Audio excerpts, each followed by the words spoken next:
জিনিস সত্য, নবী সাল্লাল্লাহু আলাইহি ওয়াসাল্লাম বলেছেন ইন্না আইনাল হক, চোখের নজর সত্য। নবী করিম সাল্লাল্লাহু আলাইহি ওয়াসাল্লাম বলেছেন চোখের বদনজর সত্য। এই যে আমরা বলি ফেসবুকে এত বেশি ছবি দিয়েন না ভাই, ছবি তুলেন না, ছবি তুলেন না, বারবার যে বলি নিষেধ করি, কারণ কি জানেন? একটাই কারণ, বিকজ চোখ লাগাটা সত্য। নবী সাল্লাল্লাহু আলাইহি ওয়াসাল্লাম বলেছেন চোখের বদনজর এমন সত্য যে একটা উটকে এই রান্নার ডেকচির মধ্যে ঢুকাই ফেলতে পারে। একজন সাহাবী গোসল করছিলেন, গোসল, এটা হাদিসে সহিহ, আলেম ওলামা যারা আছেন তারা জানেন যে এই হাদিসটা সহিহ। একজন সাহাবী গোসল করছেন, তার গায়ের চামড়াটা খুব সুন্দর ছিল, একদম স্কিনটা অনেক সুন্দর থাকে না এমন কিছু মানুষ।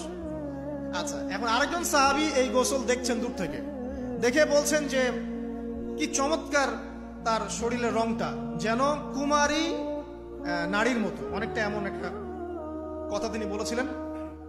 সাথে সাথে এই সাহাবী অজ্ঞান হয়ে পড়ে গেছে। কোন সাহাবী? যিনি গোসল করছিলেন। এটার আপনি কোনো